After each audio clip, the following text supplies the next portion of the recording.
C'est plus difficile de s'en sortir parce qu'on fait des petites quantités, donc nos prix sont plus élevés, nos marges moindres. Et comme tu dis, tu as toujours cette balance de vouloir offrir un prix décent, si je peux dire, à nos clientes. Mais en même temps, si c'est pour ne pas avoir de marge, alors juste ne produisons pas, ça ne sert à rien. Comment développer une entreprise de mode et avancer même dans les moments difficiles? Moi, c'est Astrid, experte en développement commercial, coach. J'accompagne les femmes entrepreneurs à propulser leur business avec une vision claire et une stratégie alignée. Avec ce podcast, accompagné de ma partner in crime, Lien. Hallo, ik ben Lien. Nous vous proposons chaque jeudi un nouvel épisode en français ou en néerlandais. Au creux de vos oreilles, on parle vrai, on partage, on échange et on s'inspire. Belle écoute et pss, pss. Vous savez qu'en plus de ce podcast, je suis experte en développement commercial et coach. Avec mon nouveau programme Essor, j'accompagne les femmes entrepreneurs dans leur développement commercial. Essor, c'est 9 vidéos, 4 modules, 28 documents de travail, mais surtout des rendez-vous individuels sur mesure toutes les 3 semaines. Un rendez-vous collectif en hebdomadaire et puis la possibilité de grandir ensemble pour faire avancer votre chiffre d'affaires. Ça vous intéresse? Allez sur mon site www.astridlefebvre.com. Vous pouvez aussi me suivre sur Instagram, sur LinkedIn, Astrid Lefebvre. J'y diffuse régulièrement du contenu que je fais avec tout mon cœur. Et puis, enfin, vous pouvez aussi vous inscrire à mes M-Vendre Letters. C'est tous les vendredis un shot de good vibes, de tips, d'apprentissage de ma vie de coach, d'experte commerciale et d'entrepreneur. À très vite. Il n'y a pas de doute. Dans le secteur de la mode, il faut désormais maîtriser le digital pour réussir. Créer de la désirabilité sur les réseaux sociaux, rédiger des newsletters impactantes, gérer des campagnes et générer des ventes en ligne. Avoir le bon partenaire est alors essentiel pour avancer sereinement. Spécialisé dans la mode et le lifestyle, Lending Partners accompagne depuis plus de 5 ans des marques dans leur performance en ligne. Les retours sur Anthony, David et leur équipe sont unanimes. Ce sont de véritables experts, à l'écoute des besoins de leurs clients et orientés résultats. Découvrez leurs cas pratiques et rapports sur leur site www.lending.partners. Je suis ravie de les avoir à nos côtés et les remercie pour leur soutien à We Love Belgian Brands. Belle écoute. Bonjour à tous et bienvenue dans ce nouvel épisode de We Love Belgian Brands où je vous invite à plonger avec moi dans l'univers solaire et engagé de Cali Aura, une marque belge de maillots de bain et de vêtements d'intérieur aussi qui repense la mode à l'aune de la durabilité.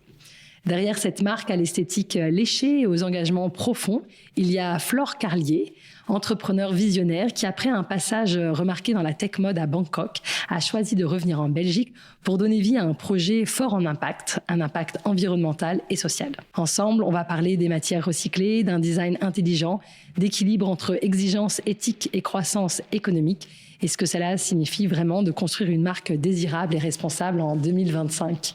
Flore, bonjour. Bonjour. Bon, alors, comment vas-tu Très bien. À l'aube d'un congé maternité? Tout à fait. Plus que 2 semaines de travail, donc là, c'est la fin pour moi. Ça me fait assez bizarre vu que ce sera mon premier été où je vais devoir pouponner et lâcher prise sur Cali Aura et laisser les filles gérer. Comme faire elles le font confiance. si bien. Exactement. Super. Eh bien, c'est exactement ça. Tu vas devoir faire confiance. Ouais. Alors, notre première question, un peu signature, c'est de te demander de te présenter en quelques mots.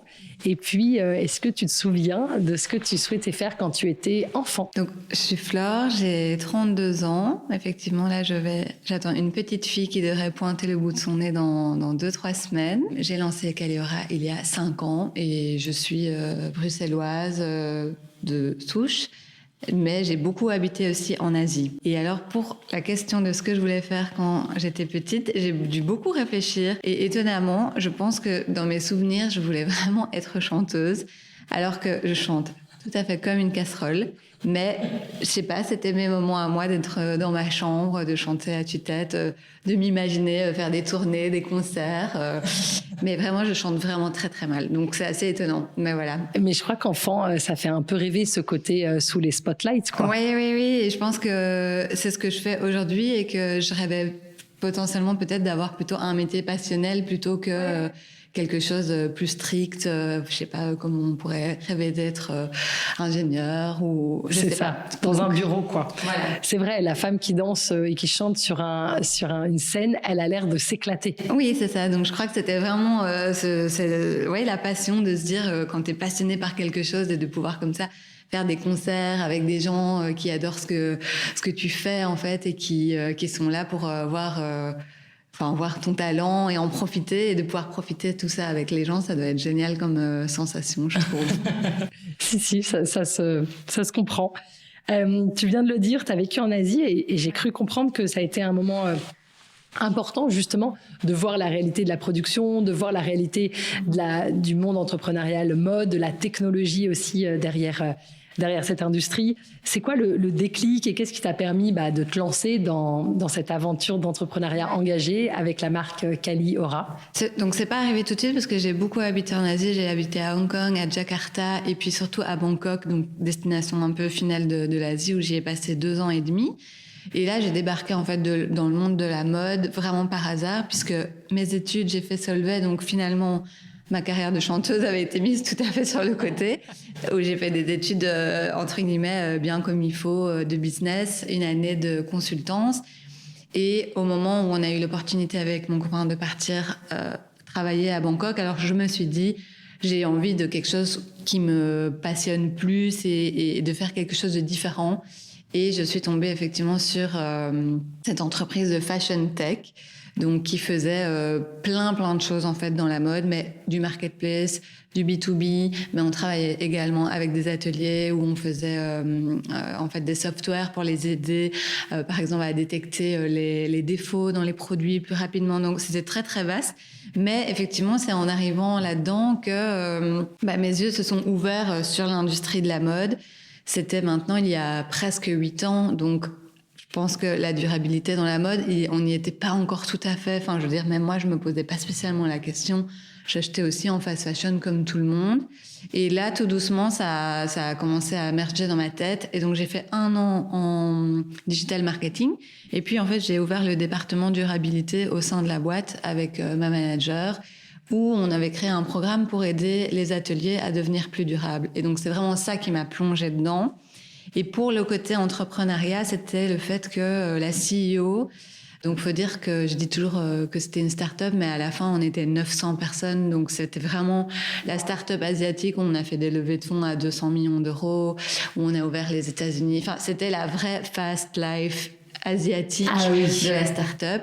Et la CEO avait 2 ans de plus que moi. Et en fait, ça m'a un peu mis une claque parce que j'avais toujours eu envie de lancer un peu un projet. Mais elle avait 25 ans, elle avait quel âge? Ouais, elle avait 27. Moi, j'avais 25 à l'époque, du coup, et elle avait 27, elle allait sur ses 28, donc c'était très impressionnant de voir qu'elle gérait comme ça incroyable 900 personnes.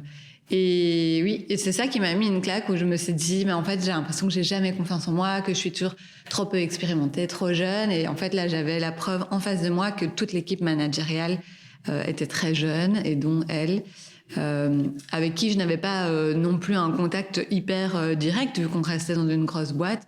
Donc voilà, mais ça m'a mis un peu un coup de pied aux fesses de me dire, en fait, j'ai vraiment envie de lancer quelque chose. Et de fortiori, de commencer à travailler avec les ateliers, de me rendre compte des conditions de travail, des technologies qui arrivaient, qu'on voulait proposer en fait aux ateliers pour les aider à devenir plus durables, parce qu'on voyait qu'il y avait en fait une différence entre la demande européenne et australienne et aux États-Unis d'une mode plus durable, et en fait les ateliers en Asie qui n'arrivaient pas encore à vraiment assouvir entre guillemets cette demande, parce que ça demande énormément de nouveautés dans les technologies. C'est pas facile de faire de la mode durable, c'est quelque chose que les gens critiquent beaucoup, mais il y a énormément de choses à remettre en place et à changer en fait pour pouvoir offrir de la mode durable. Et donc en fait, c'était d'aider ces ateliers à avoir des crédits par exemple pour pouvoir acheter les nouvelles machines qui leur permettaient d'être plus durables, afin de promouvoir ça en fait aux grosses marques européennes et aux États-Unis.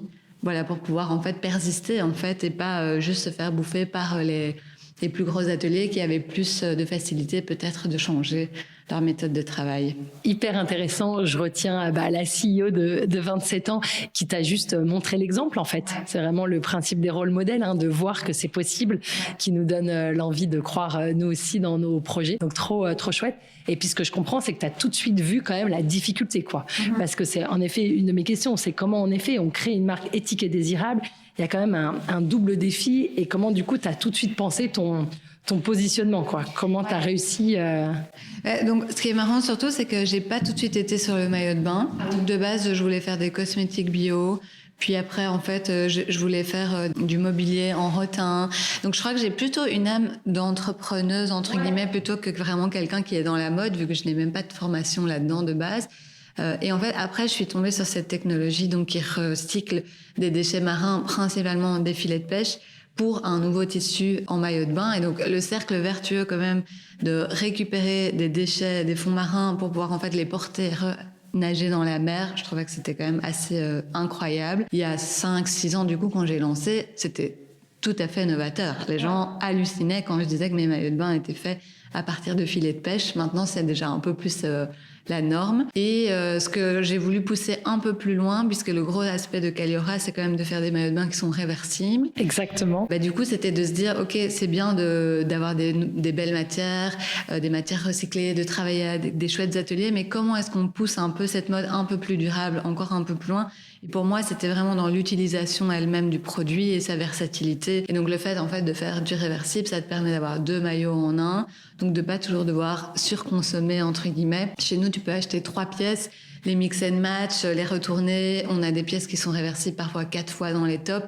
Et donc, en fait, tu peux partir sur 3 pièces et, en fait, avoir une multitude de manières de les mettre.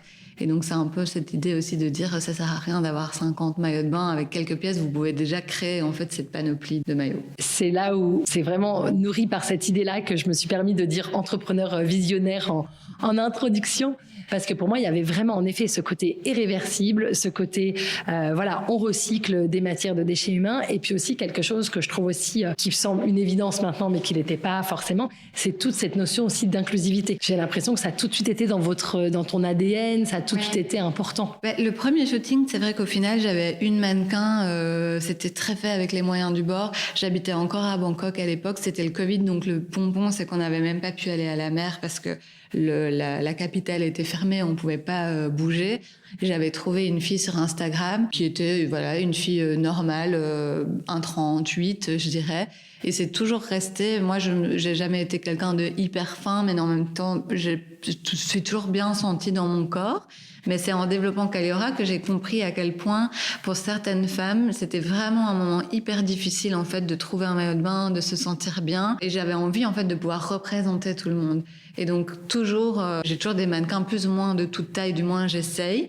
Mais en même temps, pas dans des extrêmes. J'aime pas trop les marques parfois qui font ça pour le faire, entre guillemets, où du coup tu vas vraiment avoir un 34 et un 44. C'est pas ma spécialité non plus de faire du maillot grande taille, mais j'essaie juste de représenter la femme normale, comme toi et moi, parfois plus ronde, moins ronde, plus jeune, avec tout type de carnation. Quelque chose d'accessible en fait. Oui. Je trouve que Caliora, la femme Caliora, c'est un peu la girls next door quoi. Ouais. Il y a ce côté accessible, un peu la copine quoi.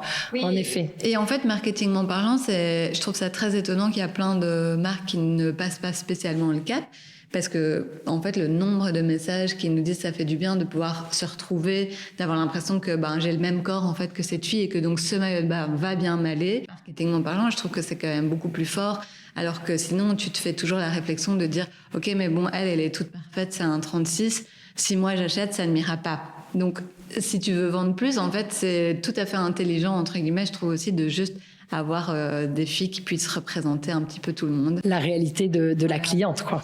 Ouais, c'est vrai. Après, je pense que beaucoup de marques ont le souci, mais je suis sûre que c'est le vôtre aussi, donc c'est pour ça que ça m'intéresse de savoir ce que tu en penses, mais ont le souci d'un visuel très léché, donc d'une fille très belle, donc d'un corps un peu parfait, mais aussi, tu vois, pour apposer de la crédibilité, du sérieux, du professionnalisme, et parfois pour vendre un certain prix.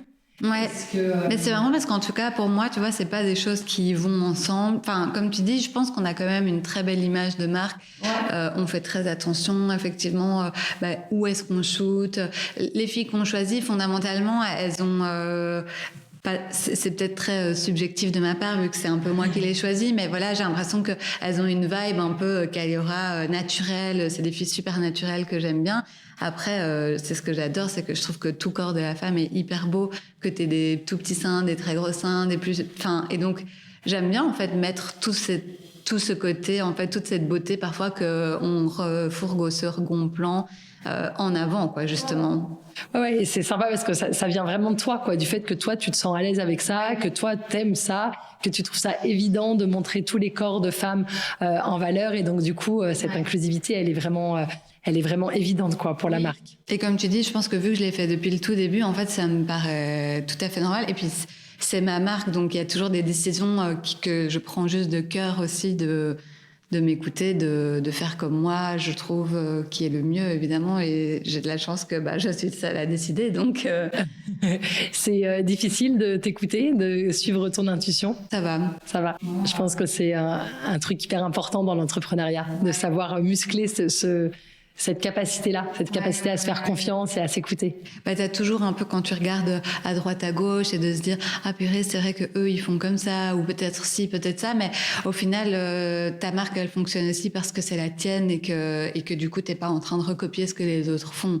Et ça, je trouve ça super important. Et en fait, je pense que si tu le fais, ça fonctionne pas tellement parce qu'en fait, c'est pas ce qui te ressemble. C'est tout à fait juste. Et c'est vraiment ton unicité, ta singularité exprimée avec le cœur, exprimée avec ta passion, qui viendra résonner de manière universelle. J'en suis convaincue. Oui, j'espère. En tout cas, j'avais aussi envie de revenir sur ce côté production éthique. Ouais. On sait aussi qu'aujourd'hui, ça coûte cher. Ouais. Il y a beaucoup de gens, ça leur paraît une évidence, donc quelque part, ils s'en fichent presque. Parce qu'ils attendent même pas, cet engagement-là de la marque spécialement au premier plan, mais pourtant elle est là et ça a des impératifs financiers. Comment on trouve alors l'équilibre pour toi et comment on arrive à une marque viable? Ouais, honnêtement, c'est hyper dur, qu'on se le dise. J'ai commencé à travailler en fait avec des ateliers à Bali du fait d'habiter en Thaïlande. J'ai eu beaucoup de mal à les lâcher à la fin, arrêter de travailler avec eux parce que je voulais rapprocher la production puisque j'étais moi rentrée en Belgique. Du coup, j'avais lancé en Belgique, mes clientes étaient principalement belges. On travaille avec des tissus italiens. Donc, il y avait un moment où j'avais un peu ce syndrome bipolaire où je me disais, mais en fait, je fais de l'éthique, mais concrètement, mes tissus, ils partent d'Italie, ils vont à Bali pour être confectionnés et ils reviennent en Europe, ça va pas du tout. Mais c'est pas si facile de trouver des ateliers. Et en fait, Bali m'a permis de me lancer parce c'est des très petits ateliers et donc ils ont pas de quantité minimum. Ce qui est très difficile en Europe, évidemment, puisque t'es très vite à des grosses quantités. Et il y a un moment, il faut faire la balance aussi que si t'es trop petit, que tu produis trop et que du coup, en fait, tu sais pas vendre, est-ce que c'est tellement plus éthique? Je ne pense pas, parce que si c'est pour se retrouver avec plein d'invendus, bien sûr, c'est l'enfer. Déjà, je pense que c'est financièrement et puis éthiquement parlant, ça va pas du tout. Et je pense que c'est un des sujets les plus tabous dans l'industrie. Oui, la surproduction pour pouvoir atteindre un prix qui est attendu par le consommateur. Et du coup, on produit plus que ce qu'on est capable de vendre. Et du coup, c'est le cercle infini. Après, tu commences à brader, etc. Et nous, tu vois, il y a plein de choses sur lesquelles on a changé. Les premières années, c'était aucune solde, zéro, rien. Puis il y a un moment, en fait, c'est vrai, tu vois, il te reste pas tellement de maillots, mais il va t'en rester peut-être 20. C'est pas des tailles qui vont ensemble parce que nous, évidemment, on veut que chacune puisse trouver vraiment sa taille. Donc, les hauts et les bas s'achètent séparément. Donc, il y a un moment, en fait, tu vas te retrouver, il te reste 3 tops XS, mais que des culottes XXL. C'est plus dur de trouver ces clientes-là. Donc, il y a un moment où tu passes le cap, où tu fais quand même des petites soldes. Donc, ça, c'est quelque chose aussi... Et c'est OK, je veux dire, c'est une sorte de vente des archives. Oui, mais de produire au plus proche de ce que tu es capable de vendre, c'est quand même super important. Et comment on fait ça? C'est les chiffres. Hein. Je veux dire, tu te bases quand même sur ce que tu as fait les autres années, tu grandis petit à petit. Cette année, on a fait plus des petites quantités avec des possibilités de réassort pendant la saison et nos ateliers au Portugal parce que donc maintenant nos maillots sont produits en Turquie. Pareil, chose avec laquelle au début j'avais du mal parce que la Turquie c'est pas vraiment l'Europe aux yeux des gens. En fait, en termes de distance avec le Portugal, c'est presque la même chose.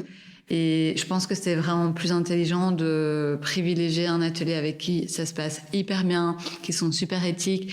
Vraiment, je les adore. Je dis toujours, c'est mon petit papa, tu sais, Alkim, il s'appelle, parce que j'ai l'impression que, tu vois, il me chouchoute d'être... je fais partie de leur petite marque encore. Mais j'adore notre atelier au Portugal aussi, avec qui on fait les vêtements. Mais c'est plus difficile de s'en sortir parce qu'on fait des petites quantités, donc nos prix sont plus élevés, nos marges moindres. Et comme tu dis, tu as toujours cette balance de vouloir offrir un prix quand même décent, si je peux dire, à nos clientes. Mais en même temps, si c'est pour ne pas avoir de marge, alors juste ne produisons pas, ça ne sert à rien. Donc c'est un équilibre qui est très difficile à trouver. Mais maintenant, comment dire, je suis en paix avec le fait que j'adore mes ateliers. Je sais que ce sont des ateliers éthiques qui grandissent avec moi également. Et tu vois, que ce soit la Turquie ou le Portugal et que la Turquie ne soit pas du Made in Europe, franchement, en fait, maintenant, ça m'importe plus parce qu'il y a d'autres choses qui sont importantes et c'est pas que le circuit hyper court, tu vois, qui font qu'une marque est éthique. En tout cas, c'est un circuit plus court et une empreinte carbone bien plus maîtrisée que quand tu produisais à Bali. Oui. Même et si ça a du sens. J'espère, tu vas pouvoir en fait développer un jour le marché asiatique et puis pouvoir retrouver mes ateliers à Bali qui m'ont lancé, parce que sans eux, je me serais peut-être jamais lancée parce que les tout débuts, j'aurais jamais pu assumer des quantités comme le Portugal me demande, par exemple. Mais comme tu dis, ce sera pertinent de produire en Asie, à Bali, le jour où tu auras un développement commercial sur ce marché-là. Ouais. Et je pense que c'est ça le sujet parfois qu'on oublie. C'est que là où c'est pertinent, c'est quand on produit là où on vend. Oui, tout à fait. Tout à fait. Et du coup, tu dois faire très attention à tes marges, très attention à tes volumes. Tu parlais de précommande. Comment ça fonctionne, ça, chez vous? Donc nous, on fait des précommandes depuis l'année passée, presque tout le temps. Alors, je vais pas dire que c'est des fausses précommandes, mais on a déjà commandé les tissus et autres. Donc, mais vu que nos maillots de bain sont redivisés, tu vois, genre par exemple là, on a une couleur orange et réversible rose qui est divisée sur 2-3 modèles. Alors, on peut lancer des précommandes au début et voir est-ce qu'il y a un modèle qui fonctionne déjà mieux que l'autre. Et en fonction de ça, alors je vais commencer à faire ma feuille de commande en se disant, on va produire alors un peu plus de celui-là, un peu moins de celui-là, vu qu'on voit déjà que dès les premières semaines, il y a, tu vois, un attrait plus pour ce modèle-là que l'autre, quoi. Cool. Pour ta distribution, j'ai l'impression que tu as toujours eu comme canal principal le online, la possibilité de vendre en ligne. Toi aussi, tu viens de là, du marketing digital. Qu'en est-il aujourd'hui? Vous avez aussi une distribution B2B, vous ouvrez aussi des pop-up à Bruxelles. Vas-y, raconte-nous où est-ce qu'on trouve aujourd'hui vos maillots. Mais c'est vrai que j'ai souvent beaucoup de gens qui me disent « Mais comment tu fais pour vendre aussi bien en ligne en plus des maillots de bain ?»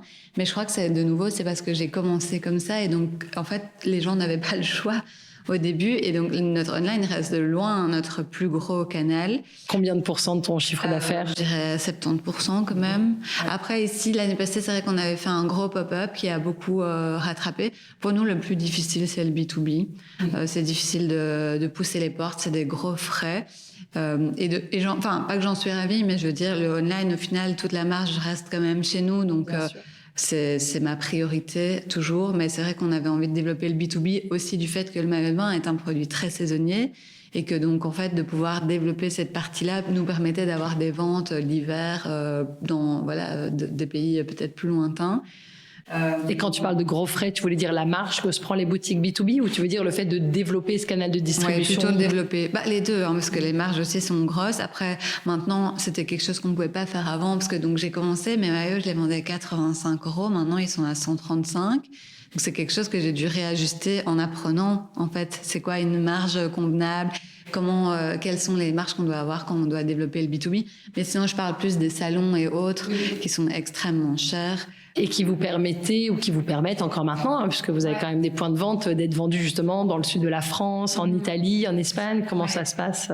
Du coup, c'est tous des gens qu'on a trouvés via nos salons. Donc, je dirais qu'il n'y a pas de miracle. Le cold emailing ou cold calling, franchement, c'est trop difficile et ça marche pas. Même, on a été dans des boutiques et tout. Mais donc, on a 2 salons qu'on fait, un en particulier qui a vraiment une très belle clientèle où on a trouvé nos très beaux clients. Et donc, je te disais en offline, là, un beau milestone pour cet été, c'est qu'on est à la Rinascente, donc, qui est un peu donc les galeries Lafayette de l'Italie, pour ceux qui ne connaissent pas, à Rome, Milan et Florence. Donc, ça, c'est quand même quelque chose où j'en suis très fière. Et sinon, oui, on est alors dans des hôtels de luxe, des hôtels 3 étoiles, des beach clubs à Saint-Tropez. Et ils vous ont trouvé, par exemple, la Rinascente, ils vous ont trouvé lors d'un salon? Oui, avec eux. Donc, ils viennent vers nous, on discute, on leur présente notre collection. Et puis après, il y a toutes les démarches après de conversion qui sont pas faciles. Et c'est une première saison avec eux là. Ok, super. Ensuite, tu essaies d'organiser des pop-up, tu essaies d'aller vers ta clientèle, donc plutôt à Bruxelles? Plutôt à Bruxelles de manière logistique, mais on en a fait pas mal aussi à Paris quand du coup, donc j'avais mon associée Etienne qui habitait à Paris. Donc elle s'occupait beaucoup des pop-up à Paris qui fonctionnaient très bien, mais pareil, on est toujours dans d'autres budgets et puis c'est plutôt une nouvelle clientèle. Alors qu'à Bruxelles, je sais de forte théorie que j'ai déjà ma clientèle qui est là et que je peux pas pouvoir me planter, entre guillemets. Mais ça aussi, c'est des choses qui ont évolué. Avant, on faisait des petits pop-up, parfois 2-3 jours, parfois une semaine. Maintenant, on fait plutôt des boutiques éphémères pendant tout l'été. Donc l'année passée, on était rue Jean Stas pendant 3 mois et demi. C'était la première fois qu'on avait notre propre magasin. Et là, cette année, je pense que là, je peux le dire parce que j'ai reçu le contrat que je vais signer tout à l'heure. Mais donc, on sera avenue Louise, sur la place Stéphanie, où on ouvre une boutique éphémère de 4 mois avec la marque Clio. Ah, bravo! Sac, donc je pense que ça va être très chouette. Très, très chouette. Clio Goldbrenner, donc. Et vous ouvrez quand? Si tout va bien, le 15 mai, donc c'est-à-dire dans 2 semaines, alors qu'on n'a pas encore reçu les clés et que moi, j'accouche dans 20 jours. Mais ça va le faire. tout va bien se passer. Tout va bien se passer. Ok, super. Ça sera très, très chouette de pouvoir être présenté à cet espace. Super belle adresse. Ouais, très, très belle adresse. Trop, trop, trop chouette. J'ai l'impression que vous avez aussi vraiment grandi, notamment sur le online, comme tu dis, comme canal de distribution, mais aussi comme canal de visibilité. Et donc, du coup, aussi avec des collaborations. Est-ce que tu peux nous en parler un peu? Comment ça s'est mis en place? Je sais pas, je pense à Claire de Milky Blue Eyes ou la Française de Bordeaux, Chloé. Eh ben, donc ça, on a fait plein de collabs, mais évidemment, les collabs avec Milky et Chloé sont les plus grosses. Je pense que la collab de Milky, ça a été, c'est sûr, celle qui m'a lancée en fait au tout début. Donc pour en Belgique, ouais. Claire a quand même une grosse communauté en France aussi. Mais bon, voilà, c'est vrai qu'elle est belge et je pense que du coup, je pense que sa communauté est plus française que belge, mais peut-être que les Belges sont plus, je sais pas, attachés à elle ou il y a un peu ce petit côté, je sais pas, nationaliste peut-être. Mais donc pour la petite anecdote, j'avais lancé vraiment très très peu de temps avant, 20 jours avant, je crois. Je venais de rentrer en Belgique, voilà, c'était un peu chaotique. Et elle avait mis dans ses stories qu'elle cherchait des nouvelles marques de maillots de bain, si possible, voilà, petite marque de créateurs. Et j'ai une copine qui me l'a transféré. Tu sais, c'est les petits écrans où tu pouvais répondre. Oui, tout à fait. Et donc là, je n'avais pas encore abusé de la gentillesse de tous mes amis de pouvoir vraiment m'aider sur plein de choses au début de la marque. Et donc, j'ai vraiment envoyé à tout le monde, est-ce que vous pourriez recommander Caliora? Et donc, en fait, le nom est beaucoup, beaucoup revenu. Et le lendemain matin, je me suis réveillée, elle avait passé commande sur le site où elle avait acheté 2 maillots. Donc, à ma plus grande surprise, en plus, parce qu'elle m'avait même pas, en fait, contacté pour avoir un maillot gratos. Je sais même pas, je devais peut-être avoir 400 abonnés, je venais de lancer, c'était concrètement genre juste mes amis qui me suivaient et quelques bouches à oreille, c'était les tout débuts. Et donc, en fait, j'ai été lui apporter en personne. À ce moment-là, je taillais fort petit aussi, donc je me souviens, j'avais pris un énorme panier avec moi, avec d'autres tailles, si elle devait échanger, etc. Comme ça, elle pouvait tout essayer. Et en fait, quand je lui ai déposé ce panier, donc je l'ai rencontré vite fait dans sa cage d'escalier. Et je rentre chez moi et en fait tout de suite elle faisait des stories où elle essayait les maillots de bain et mon téléphone a pété un plomb. Je pense que j'avais gagné déjà peut-être 1500 abonnés juste avec les stories. Et ce qui était fou, c'était de voir que donc elle montrait plein de modèles, mais donc elle disait voilà, moi j'ai acheté ces deux-là et en fait les gens achetaient la même chose. Donc je me suis dit waouh, c'est vraiment ça l'influence entre guillemets. Mais ce qui a créé en fait, oui, j'ai eu plein de ventes et tout, mais en fait ça m'a créé une visibilité énorme, mais en fait aussi une crédibilité parce que soudainement j'avais un petit nom sur le marché bruxellois, les gens savaient qui j'étais, les gens savaient que si Claire avait approuvé la qualité et le fit et autres, c'est que en fait j'étais une chouette marque et donc j'ai eu aussi de la presse qui m'a contacté, des petites choses comme ça. Et en fait, fin de l'été, je voyais souvent sur ses stories qu'elle portait les maillots, donc j'étais contente. Elle passe toujours 1 mois en Italie. Et je lui ai envoyé un petit message en lui demandant si elle avait envie de faire quelque chose pour l'année prochaine ensemble et qu'on pourrait peut-être créer un maillot de bain. Et Claire étant, pour moi, pas du tout l'influenceuse classique, mais plutôt une entrepreneuse, elle est venue vers moi, elle m'a dit « Écoute, je suis encore en Italie, on va se boire un café quand je rentre, je voudrais te proposer quelque chose. » Donc je me dis « Ok, exciting ». Pour moi, c'était fou, en fait. J'allais boire un café avec Milky Way, Blue Eyes, tu vois, que je suivais depuis des années. Et là, en fait, elle m'a proposé carrément, en fait, de s'associer. Elle m'a dit, j'ai toujours voulu savoir comment c'était les dessous d'une marque. J'ai pas envie de créer juste un maillot en collab. Je voudrais qu'on crée toute une collection. Et en fait, qu'on s'associe. Donc, c'est très, très, très, très rare. Je suis même pas sûre que certaines influenceuses le font. Mais donc, c'est comme si on avait été associés pour sa collection. Donc Claire a payé la production avec moi, elle a pris 100% les risques avec moi sur toute cette prod. On a fait tout le shooting ensemble, où c'est principalement elle qui a payé ce shooting d'ailleurs, puisque c'était ses équipes. Moi, je payais la logistique. Enfin voilà, vraiment comme des associés. Une vraie partenariat, main dans la main, 50-50. Une vraie collaboration, ce que je trouve qu'on n'a plus maintenant. C'est vrai que c'est beau. Et donc, je pense que c'est ça aussi qui a fait que cette collection a si bien marché, parce que on avait produit à l'époque 1200 maillots, on a tout vendu, quoi. Donc, et je me souviens, on passait avec, parce que donc je n'avais pas encore de logisticien, j'envoyais tous les colis moi-même. À ce moment-là, j'avais un petit pop-up porte de Namur. Donc j'ouvrais le pop-up de 10h à 6h du soir, et de 6h du soir jusqu'à parfois 1h du matin avec mon copain qui venait gentiment m'aider. On faisait des colis et des colis et des colis, et ça n'arrêtait pas. Enfin voilà, et c'était vraiment une très très belle époque et un merveilleux souvenir. Et donc on a adoré travailler ensemble, et en fait on a remis le couvert pour l'année d'après. Génial. Et puis l'année passée, on a travaillé avec Chloé, du coup, qui est une influenceuse bordelaise avec qui on a fait une super collab aussi, super solaire. C'est gai de pouvoir s'amuser, en fait, de faire d'autres modèles, d'autres imprimés, de vraiment faire un vrai mélange d'univers, quoi. C'est clair. Et qui est vraiment, en effet, une association, j'aime bien, harmonieuse, avec un vrai ping-pong où l'univers de l'une répond avec celle de l'autre.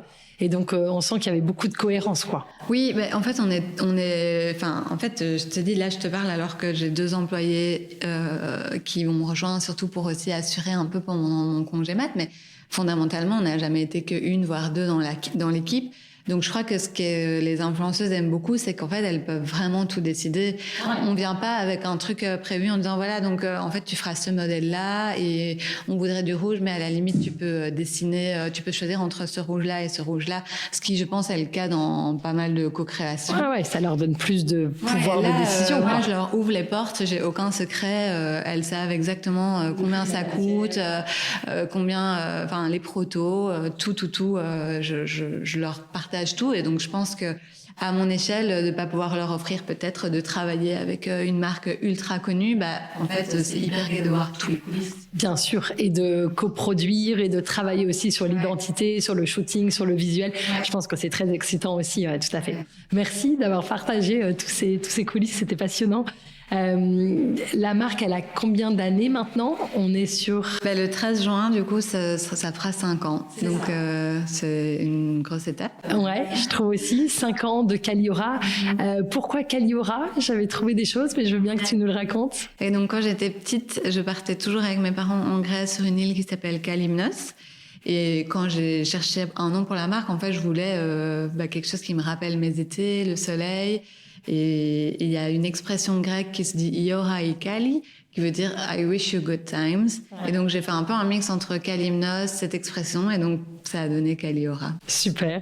Et ça va très bien avec les valeurs de la marque qui sont en effet vraiment solaires, vraiment ce côté en effet, la simplicité de la beauté de la Méditerranée, comme tu parlais notamment pour ton dernier photoshoot, ce côté, les citrons, le bleu hyper lumineux, très très très très chouette.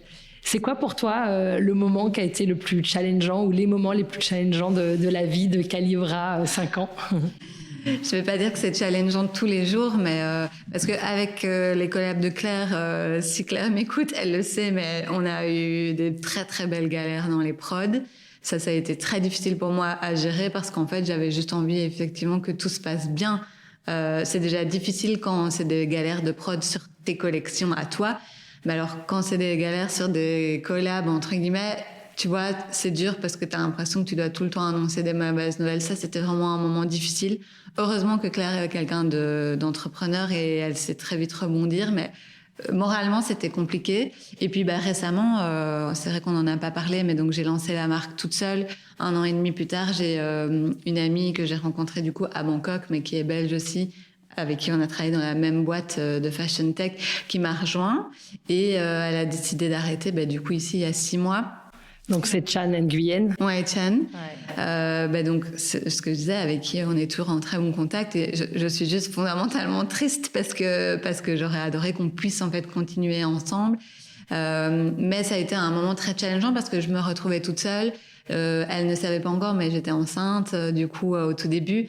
Donc, il y a 6 mois, franchement, on va pas se le cacher, j'étais à 2 doigts, même moins, d'arrêter et de tout claquer. Parce que le moment, c'est pas un moment le plus challengeant, mais le plus challengeant de manière générale, ça restera toujours le nerf de la guerre et c'est l'aspect financier. Donc moi, je me paye, mais je me paye quand même encore un très petit salaire. Et c'est vrai qu'il y a un moment où tu te dis, bon, est-ce qu'il y a vraiment une lumière au bout de ce tunnel? Est-ce qu'il y a vraiment de la place pour des petites marques comme la nôtre avec des marges raisonnables? Et je trouve que ces dernières années où on a vu beaucoup de marques qui s'arrêtaient, je pense à Septem, je pense à même encore ici récemment Valentine Whitmer. Enfin, il y a eu plein. Salut Beauté. Je veux dire, en fait, il y a eu une panoplie où en fait tu te dis, mais si elles y arrivent pas, comment moi je vais y arriver? Et ça, c'est difficile quand même au quotidien. Et comment tu as réussi à garder le cap il y a 6 mois quand ton associé s'arrête et que tu as cette vie qui commence à grandir en toi? Ouais, il y a 2 personnes qui ont été cruciales, qui sont mon copain et mon coach. Je suis chez Réseau Entreprendre et du coup, je suis suivie par Adrien qui a la marque Amalis de montres. Mon copain m'a dit je veux bien que tu arrêtes Caliora, mais je ne veux en aucun cas que tu arrêtes parce que tu es enceinte et que tu te retrouves seule. On trouvera des solutions. Et donc ça, parce que j'avais très peur, je me disais oui, mais maintenant je suis seule. De toute façon, je vais quand même devoir arrêter de travailler pendant 3 mois quand elle arrivera du coup fin mai. Qui va gérer ma grosse saison? Et alors Adrien, mon coach, qui je pense que j'ai quand même encore beaucoup le syndrome de l'imposteur, qui m'a beaucoup aidé moralement, de me dire que voilà, ce que j'avais fait c'était déjà très exceptionnel et que en fait il n'y a plus qu'à continuer à faire grandir la marque, mais que tout est mis en place déjà à la base, tu sais, des bons ateliers, une bonne chaîne de production, un bon produit, une belle image de marque, et que le plus dur c'est toujours de vendre, mais que sinon en fait tout est là et que lui c'était pas parce que c'était moi, mais qu'il avait 100% confiance en ma marque.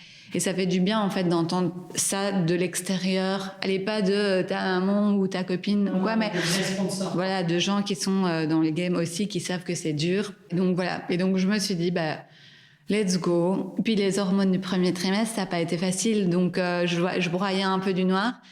Après, le premier trimestre est passé et j'avais l'impression que je voyais la vie en rose tous les jours. Et puis il y a beaucoup de choses qui ont changé. J'ai pris le bureau, j'ai pris les filles, ça a remis un gros dynamisme.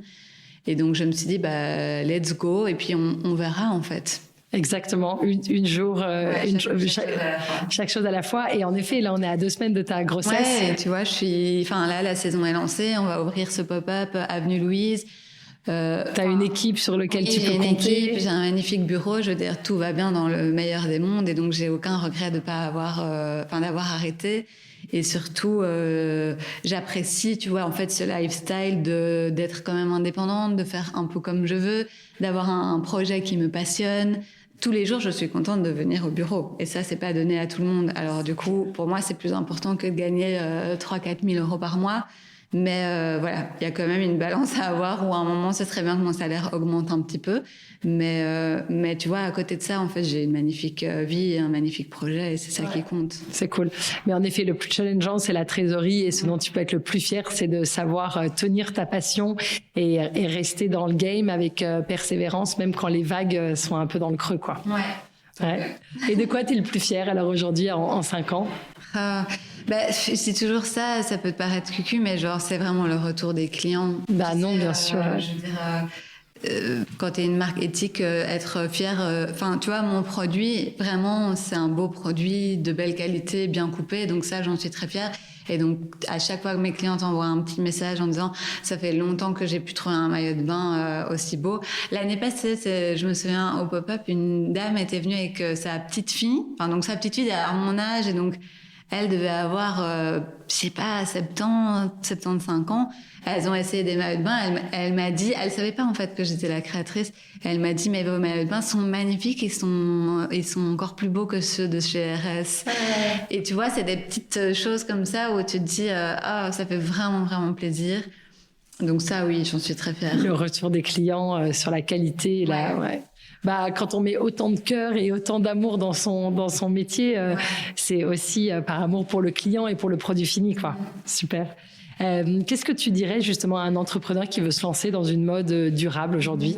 J'ai pas envie d'être négative, mais je veux dire, je pense qu'il faut commencer petit. Parce que ça sert à rien de tout de suite commencer trop grand et que c'est difficile. Et puis après, il faut quand même avoir les épaules pour tenir le rythme. Mais que maintenant, la mode durable, pour moi, c'est un peu la norme. Donc, C'est vrai.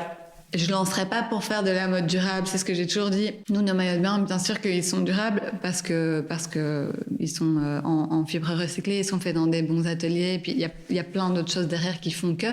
Mais pour moi, c'est un peu le b.a.-ba de ce que tout le monde devrait faire. Ouais. Et c'est ce que le client final attend aujourd'hui. Hein. Ouais, voilà. Donc le but, c'est pas juste de faire du durable, mais de faire un produit aussi que les gens recherchent, de répondre quand même à une demande, tu vois, de pas juste faire du durable pour faire du durable. Surtout que ça fonctionne pas. On sait qu'aujourd'hui, le client, il achète pour la beauté du produit. C'est vraiment ça l'élément, l'univers de la marque, les valeurs avec lesquelles ça résonne ou pas. Au début, c'est ce que je voulais casser parce que je trouve qu'on avait une image du durable qui était trop... je sais pas, le truc trop écolo, bio-bobo, si je peux dire. Ouais, c'est vrai. Alors qu'en fait, moi, mes maillots, je veux dire, tu sais pas voir que c'est du recyclé. Non. Enfin, je veux dire, c'est pas parce que tu fais du durable que tu es obligé d'être dans une certaine catégorie de design ou autre. Tu peux faire des très belles choses et très fonctionnelles. Et nous, regarde avec le réversible, etc.